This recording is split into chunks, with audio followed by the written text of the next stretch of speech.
We're so mad. Anaya was such a monster and a colorist for not picking him. You couldn't believe it. That's a good man. Why we should let him go? Then when he gets his phone back, the first thing he does is go on Instagram and like a bunch of comments talking shit about Anaya. Oh, oh. At 1.5 seconds of screen time, and you thought that you knew him better than Anaya did when Anaya sat in his face and had an actual conversation with him. You're ready to go to war over him being a good man. You actually can't be a good person and also not be able to take rejection on the chin. Those two things don't go together. Mind you, this is KC all over again, where like you're holding Anaya personally responsible for you not staying on the island, for not picking you, for not standing behind your door, as if there were not five other girls there. There were five other girls who could have picked you and also didn't pick you, but for whatever reason is Anaya is the person who should have saved you, and she's the person personally responsible. All season long, the conversation surrounding Anaya, it's like in your attempt to like again overcorrect from last season and trying to be pro black dark skinned women, you're still being colorist towards her. You are.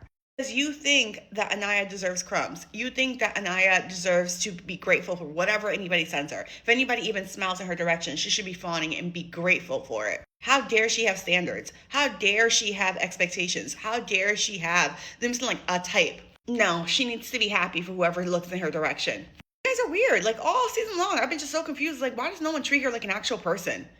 Conversation has reminded me a lot of how someone says like in the fashion industry they often hire models who are like very very very dark skinned, and the reason why is because they treat them kind of like shadows where you can just see the clothes. I forgot, like someone was having a conversation about fashion and saying like how that's how colorism works in fashion, where they find someone who's like as dark as possible because they see them as like kind of like a hanger and not an actual person. I hope I'm explaining that correctly, because to me that feels like the way that people have been treating Naya all season long.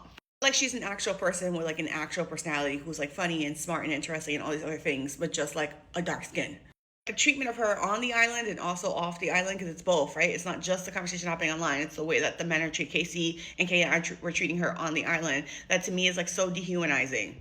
She stepped on the island. You guys have made assumptions about Anaya, right? We're from the first conversations talking about her looks to now and like her being picky about what guy she wants to be with, and you've made assumptions about her being insecure and not loving herself, which is weird to me because I'm just like, she hasn't shown me evidence of that. If anything, from the day that she stepped on this island, she showed me evidence that she lives a very easy life. That even like she's talked about her dad being in her life and being very active. Her dad coming from money, right? Her dad used to be an NBA player, so she grew up wealthy. I was like, when they had that first conversation where they were asking about rosters, Anaya said, yeah, I keep a roster. She's like, why not? Not until you find your real man. You might as well date around. She has said multiple times that she expects princess treatment. All of that is evidence of somebody who is very well liked, very well favored, has lived a very comfortable life, is used to having options. So why do y'all keep treating her like she won the golden ticket and like she's Charlie and Charlie in the Chocolate Factory, and she came from like like miserable conditions, and she happens to be the charity case, the Make-A-Wish kid on the island this season?